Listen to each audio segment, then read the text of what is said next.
Hey guys, welcome back to my channel. Today I am filming a super exciting video because I am getting to do our Disney trip announcement. So we have been planning this trip for several months now, probably since, maybe like September or October of last year. For several months. Originally we had planned on doing a Disney cruise this year, but due to some personal issues, illnesses within the family, and things like that, we didn't think that a cruise would be the best fit for us this year. So we decided to do a Disney World trip instead. Typically around this time of year, we will do a trip. My husband and I's wedding anniversary is on May 7th. So we usually try to do some kind of trip around that time. Like I said, originally we planned on doing a cruise, but decided against it for this year and have decided to go to Disney World. So this is my announcement video. This is where I'm going to talk about kind of where we're going to be going, what we're going to be doing, where we're going to be staying, all the different kind of elements of our trip and everything that's going to be happening and everything that you can look forward to in future videos. So if you see me looking over to the side over here, it's because I have kind of a little bit of notes over here to remind myself of what I wanted to talk about. So we are going we're leaving this coming Saturday, May 7th. That's actually our anniversary. We fly out on our anniversary. And we are flying from Las Vegas to Orlando, and we will be in Disney World for a total of 7 nights. So what's really exciting about this trip, there's two parts. The first part is that we have one of our really good friends meeting us in Disney World with her husband. She moved to Georgia about 6 years ago, and we haven't seen her since, but she's a really good friend of ours. We still talk almost every day. She was a bridesmaid in our wedding, so one of my bridesmaids, and she has two super sweet kids, and we are really excited that they get to join us. Her and her husband get to join us on a part of our trip. So we are going to be, like I said, traveling from Las Vegas to Orlando. We do have a connecting flight, so we are going to be flying from Las Vegas to Charlotte, North Carolina, and then we will be having I think it's an hour layover there, and then we'll fly from Charlotte to Orlando. We were very lucky that we were able to use points for this trip. Flights this year have been super expensive. Southwest, their flights, they used to have really good non-stop flights from Las Vegas to Orlando, and this year they only had one flight option that was non-stop, and it was super expensive. So it just wasn't feasible for us. We have a Credit One venture card that we use all the time for basically anything that we can put on it, we do to build up those points. And we were actually able to use those points to pay for our airline tickets. So we didn't pay for our airline tickets at all. It all came from points. And that's one of the reasons why we wanted to keep our tickets as inexpensive as possible, because we wanted to use points only if we could, so we wouldn't have to put anything else in. And that's what ended up happening. But instead of flying with Southwest, like we typically do, we are going to be flying with American Airlines. We've flown with them before. I think the last time we flew with them was back in 2018. But we're okay with it, mainly because the layover was shorter. I've heard that Charlotte isn't a very big airport. My husband has mobility issues. He has a hard time walking long distances, so we didn't want to be going to a huge airport where we were going to be, ending one flight at one gate and having to rush to the other side of the airport to get to another gate. So we've heard that Charlotte is a fairly small airport. And on top of it, I have been doing my research and I've looked into the Charlotte airport, and it looks like the gates where we disembark one flight to get onto the next flight are actually right next to each other. So that would be perfect. And we like American because they allow you to choose your seats. If you've ever flown with Southwest Airlines, you know that depending on when you check in the day before, you're assigned a boarding group, and then they call you up by boarding groups. So if you get one of the last boarding groups, you're more than likely going to be, one, at the back of the plane, two, there's a chance that they might split you up and you may not find seats together. We've had it happen where they said that the flight is full and they can't take our carry-ons, and our carry-ons end up having to be checked. We don't like doing that because you never know when your luggage is going to get lost. And my husband does get anxiety. He's really bad at like travel anxiety, and having to check our bags is just one thing that adds to his stress level. You know, he doesn't know, you know, you never know if your bags are going to get lost or what's going to happen, and all those things, like those kind of what ifs and the possibility of our bags being lost, just add to his stress. So I try to do everything that I can to make it go as smoothly as possible, and so that, you know, things like that don't happen. You know, nobody wants to start off their trip, you know, having an anxiety attack or being, you know, upset about something that happened because of the flight or whatever the case is. So I try to make that as smooth as possible. So hopefully with American Airlines, that won't happen. We did select our seats, like I said. So there's no possibility of us being separated and having to sit, you know, away from each other because we did select our seats. And more likely we will be able to keep our carry-ons with us. Also, another thing with Southwest Airlines is that they have been having a lot of canceled flights lately. That's been happening across the board. A lot of airlines are having that problem, but we have seen it consistently with Southwest Airlines. We watch the news every night, and several times now we have seen that Southwest Airlines have canceled flights, and we didn't want to risk that. You know, we don't want to risk that happening. We haven't really heard anything about American Airlines, so we're hoping that we will be good. So yeah, we are flying out, like I said, Saturday, May 7th. We have a super early flight. Our flight leaves at 6:15, so we're going to try to get to the airport at about probably about 4:15, 4:30 maybe.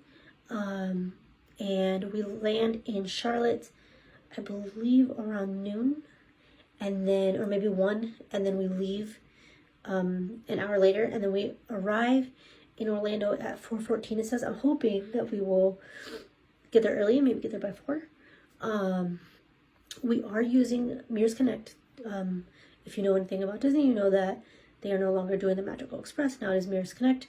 We have already booked our Mears online. I have like the storage on my phone was full, so I ended up having to start over and record the second half of this a few days later. But what I was saying was that we already booked our Mears Connect. I booked it about 2 months ago, I believe. I just did it right through their website. They had like a like early booking special because they're still relatively new, and there's a rumor that that was going to go away, and that special like discount wasn't going to be around for much longer. So I went ahead and did it while it was. I believe it was $63 total for my husband and I round trip to from the airport to our hotel, and then from our hotel back to the airport. I believe it was $63 around there. So not terribly expensive, but when you compare it to when we used to have the Magical Express for free, you know, it sucks. But it is what it is. We had no reason to rent a rental car. We always use Disney transportation. When we go, we really like to be like in the Disney bubble. We stay at the Disney resorts. We don't really leave. Last year we started our trip in southern Florida in the Fort Lauderdale area, and then drove up to Orlando. And I can link last year's vlogs down below. But this year we really wanted to stay within the bubble. We might go off property to eat maybe. There are a couple of restaurants that used to be here in Las Vegas that aren't anymore, but they do still have in Orlando, so we may go check those out. But other than that, we really like to be like within the Disney bubble for the duration of our trip. So a rental car didn't really work for us, and we didn't really want to have to do Uber and all that.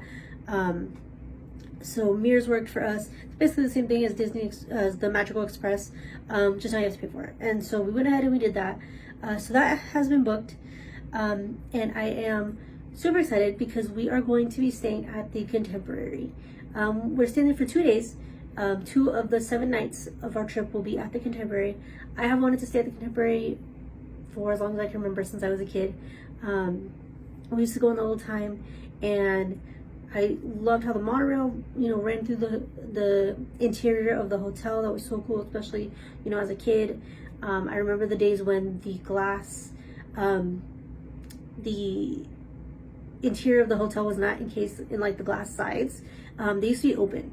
And so the kind of atrium area, or the Grand Concourse area of the Contemporary, like the main building of the Contemporary, was open air on 2 sides. And Now, I'm not sure when they did it, but at some point they put, like, I'm assuming it's glass, up so that it's no longer open air. There's just like a tunnel for the monorail to come through. But it's still really cool that the monorail comes through the hotel. Not only is it cool, but it makes it super accessible. Obviously, it's a lot easier to get to the parks that are on the monorail loop. And they're also really close walking distance. And overall, it's just more accessible to the parks, especially Magic Kingdom and Epcot. So one thing about the Contemporary for me though is that they have the theme park view rooms. Getting to look out your window and see the Magic Kingdom is amazing to me. Has always been so intriguing to me, and so being able to do that this trip, even though it's only for a couple of nights, is amazing. The Contemporary is not an inexpensive hotel. It is very expensive. But when we had to cancel our cruise that we had been looking forward to for so long, we have been trying to go on a cruise since 2019. We went on a cruise in 2018, and then we had a what do you call that? I can't think of what it's called. But when you're on the cruise and you book a second sailing right on the sailing on the cruise that you're currently on, and you get a discount towards your next cruise. We did that. There's a term for it, but I can't think of it. We did that, and we ended up booking for, I believe it was like the end of it must have been sometime in 2020, because we were going to go on a cruise with my family. There was going to be like 13 of us, and we ended up having to cancel because of COVID. I think I said this in the earlier part of the video. Originally, we were supposed to go on a Disney cruise. It ended up getting canceled, or we ended up canceling it. So in 2020, we canceled because of COVID. We had like 2 different sailings scheduled. You know, originally everybody thought COVID was only going to be a few months long, you know, or a few weeks, and then a few months, and then it, you know, kind of continued. And so I think we've canceled about 4 cruises. So we wanted to do something special to kind of make up for having to cancel a cruise again. So we were watching a vlog the day we canceled our cruise, and I don't remember who we were watching, but they were in the Contemporary, and it was kind of like a light bulb moment. And I was like, why don't we stay at the Contemporary? We have, you know, this extra money now. You know, why don't we put it towards something special? So that's what we did. So we are staying at the Contemporary. So on Saturday when we arrived, we're going straight to the Contemporary. We have a reservation at Boathouse that night. That is our anniversary. May 7th is our anniversary, so we're going to go to Boathouse, something special, and then we'll go back to the Contemporary and everything. We'll be at the Contemporary Saturday night and Sunday night. And then on Monday, we are transferring over to the All-Star Movies. And that's going to be, I feel like, a drastic change to go from the Contemporary, which is a deluxe resort, to the All-Star Movies, which is a value resort. And I'm sure it's going to be, you know, a change. It's going to be different, but we actually really like the All-Stars, and that's typically where we stay, so I'm not really worried about it. The Contemporary is definitely, you know, kind of a treat, like a once-in-a-lifetime thing. And then the All-Stars are kind of home for us. And what's good about moving into the All-Stars is that that's when our friends arrive, so that'll make it even better. So we are Saturday, Sunday, and Monday will just be kind of days just hanging out. They are not park days. We don't have tickets those days. Like I said, Saturday when we arrive, we have a reservation for the Boathouse. Sunday is Mother's Day. Actually, my aunt, who has a retirement home in St. Cloud, is going to come and have breakfast with us with my uncle, and then they're going to head back to Miami, down south where they live, and then we'll just kind of hang out the rest of the day. We might go see Doctor Strange at the AMC in Disney Springs. That's not 100% sure yet, but it's kind of something that we have like in the back of our minds. The Monday we're transitioning hotels. We're not really doing anything. Again, just hanging out, and then our friends will arrive Monday evening sometime. They're driving in from Georgia, so it just depends on traffic and stuff. And so that'll be really exciting. That'll be the first time we see Carly, our friend, in I think 5 or 6 years, and our first time meeting our husband. So really, we are very excited about that. And then Tuesday, so they're with us Tuesday and Wednesday, and we wanted to get as much park time in with them as we could. So we have park hoppers. So on Tuesday, we are doing Epcot and Hollywood Studios. we wanted to really focus on the 2 parks that they have not been to, which are Epcot and Animal Kingdom. So those are the first parks we're going to in the mornings. So like I said, Tuesday is Epcot and Hollywood Studios, which they've been to Hollywood Studios, but they have not done Toy Story Land, Mickey and Minnie's Runaway Railway, and they have not done Galaxy's Edge. So we're really excited about that. And then on Wednesday, we are doing Animal Kingdom, which they have not been to, so they get to experience Flight of Passage for the first time, which is awesome. And then we're gonna go to Magic Kingdom. Then they're gonna leave on Thursday morning, and I think we also have a reservation for Kona Cafe for Tonga Toast if you've never had Tonga Toast. So we're making this a trip like first for them. So that'll be, I believe that's on Wednesday before we go to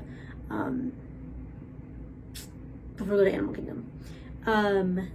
Then Thursday and Friday, my husband and I we're staying, and we still have park tickets. So we will be in the parks a total of 4 days. So Thursday we will be going to Magic Kingdom, and then Friday we will be going to Hollywood Studios, or vice versa. I don't remember exactly which one, but we do have park hoppers for those days, so we'll be probably park hopping as well. We had park hoppers last year. Last year was the first time that we got park hoppers. Typically I don't like using park hoppers. I like to kind of dedicate a day to each park, but I decided to try it last year and just kind of see how it went, and we actually ended up really liking it. Because my husband has the disability access pass, depending on the crowd, sometimes we can kind of get through the rides a little bit quicker. At least the rides that we like to do. There are some rides that we don't do. And that way we can kind of, park hop. We can, if we finish in one park, we can hop to another. I know we want to try to see Enchantment. We want to try to see Harmonious. We kind of want to hang around Epcot a little bit in case there are soft openings for Guardians of the Galaxy Cosmic Rewind. They have been doing like cast member previews, and then I believe coming up is like media previews. I think media previews are on the 5th and 6th, I believe. Today's May the 4th, so today's like the Star Wars celebration, and then I believe tomorrow starts media previews, tomorrow and Friday, and then I think next week, it's either next week or the following week, starts like annual pass holder previews. So I don't know for sure that there will be any kind of like soft opening or letting, guests who are not annual pass holders ride it, but we want to kind of hang around just in case. We're super excited about that ride. We were hoping Tron would be open by now, but it doesn't look like Tron's gonna be open anytime soon. I'm hoping by the end of the year. Our luck, it'll be open, next month. Because if we don't get to do Guardians, then that's basically what's gonna happen. It's opening for sure Labor Day weekend, so we're missing it by like 2 weeks. So hopefully that's not the case with Tron as well. From vlogs and stuff we've seen, it looks like Tron may not be opening for another few months, probably closer to the end of the year. So that'll have to be next year's trip, I guess. So yeah, those are all the dates we're going to, and like I said, who we're going with. As far as like reservation stuff, like I said, we have a reservation for Boathouse. We went there last year for an anniversary and we really enjoyed it. We are going to, on Monday, we are going to Steakhouse 71, which I am really excited about. I've heard great things, and I've been wanting to go there since they opened it, so we're going to go there. And then, like I said, we have a Kona Cafe reservation, and I believe that's it. We don't really do like sit-down restaurants very often. We kind of do more of the quick service, get in, get out kind of thing. So having a couple of sit-down, like higher end restaurants is fine for us. So we'll do that kind of at the beginning of the trip, and then the rest of the trip will just be kind of the normal, quick service stuff. We are using, I mentioned my husband has the disability access pass. We are using that. We used it last year, both in Disneyland and then later on in the year in Disney World in May, and then later on in the year when we went to Disneyland in September, I believe. So this year, if you don't know, the disability access pass works a little bit differently. I actually have a whole separate video coming on that because it was kind of a whole process. So that'll be posted after this one. I also am a contributor for the Diz. I'll link them below for them. I'm actually working on one about the disability access pass, their services, and kind of how that whole experience was. But like I said, I also have a video coming already. Recorded everything, and now I just need to And I believe it's already edited also. I just need to get this one up so that I can get that one up. So that'll be coming. There'll be more information about that. We would like to travel more in the coming years. I'm hoping that we'll get to Disneyland sometime this year. We usually do go to Disneyland in the fall. But I'm kind of teetering between, do we do Disneyland or do we do a cruise? The other day my husband was talking about doing a cruise in the fall. We've been trying to convince his dad and stepmom to go on a Disney cruise. But they're looking maybe more like 2023 time frame. So if that's the case, then maybe we'll just wait on the cruise and then we'll do Disneyland. But I also really want to go on the Wish. So it's we're still kind of figuring out what we want to do. And then next year, we're already talking with my family about going back to Disney World for Thanksgiving. That's something we did in 2018. We had a great time. So hopefully we'll be able to do that. I think we are going to. Disney's like dates and like availability isn't open for 2023 yet. So we have to wait until they release that. And then we will more than likely probably book that. So if we are going to do Disney World in November, then maybe we'll just do a cruise in May. We typically do something in May for our anniversary, so we'll see. But I really do want to start trying to travel to other places. We just watched Kyle Palo, a vlogger that we watch. I'll link him below. We've been watching him for a while now. He just came back from New York and Washington DC, and those are both places that I would love to go to. I've been to New York, but my husband has not, and neither of us have been to Washington DC. And my cousin lives in Maryland. I think about an hour from DC, so we would be able to see her as well. So that would be a cool trip to do. We've also talked about going to San Diego and doing like the San Diego Zoo and SeaWorld and things like that. So maybe we'll do that. I would love to go to San Francisco. I've always wanted to go to San Francisco. So there are several places that we want to travel. Montana, we've always wanted to go to Montana to visit my aunt who lives up there. She lives on a beautiful lake and they have a boat and all kinds of stuff. So maybe we'll do that. But yeah, we definitely want to do kind of more trips to Disney, but also outside of Disney in the coming year. Something else I wanted to mention was COVID like protocols. Again, so one of the reasons why we decided to cancel our cruise was because of the COVID protocols. They are still requiring testing before you can board the ship, which the testing itself isn't the issue. We have no problem getting tested.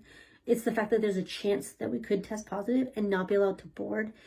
If you live in Florida and they tell you, oh, sorry, you tested positive, you can't board, then you live there and you turn around and go back home. Yeah, it still sucks, of course, and you're having to reschedule this trip that you look forward to and everything. But you're still in your home. You can just drive home. For us, we just flew across the country and, don't have any other plans. So, and I don't have any family who lives in Orlando like full-time or in that area full-time that we could go stay with or anything like that. So we would have to be like scrambling to come up with plans. And that's just not something we want to do or even really risk. So we are going to wait. Hopefully those COVID protocols, those COVID, testing rules will drop off eventually. If not, we may just have to suck it up and kind of chance it. The mask mandate for airports and airlines was just recently dropped, but it could potentially come back. So far it hasn't. We're hoping that it won't, or if it does, it'll be after our trip, because neither of us is really looking forward to having to wear a mask for a 5-hour flight.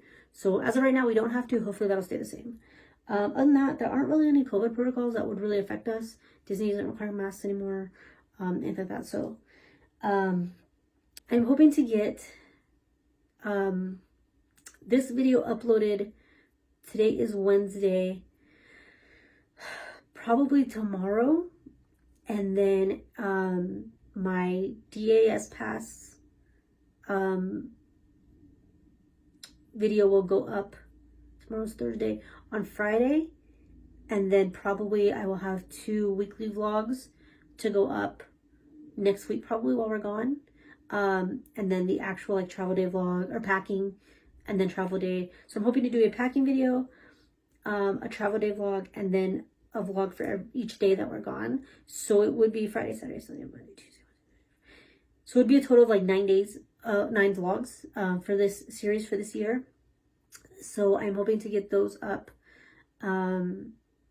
once we come back. So next week, while we're gone, I will probably just have the 2 weekly vlogs from last week and then this week.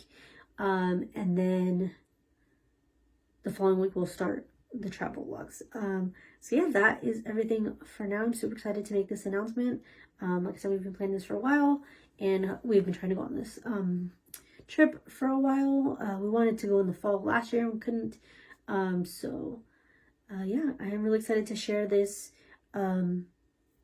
this trip with you guys, and hopefully I can, something that I did say in my DAS video is that not a lot of people are talking about the disability access service, at least that we've seen. We haven't really seen anybody talking about the new process, how it works, and like that. A lot of people have been covering Genie Plus, which is something we're not going to be doing unless we absolutely have to.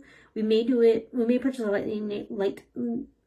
lightning lane for Ratatouille's adventure, I think it's called, in Epcot, if we have to. But if otherwise, if we don't, we are not planning on using Genie Plus. We don't think that we need it on top of the Disability Access Pass, which is something else that I'll talk about.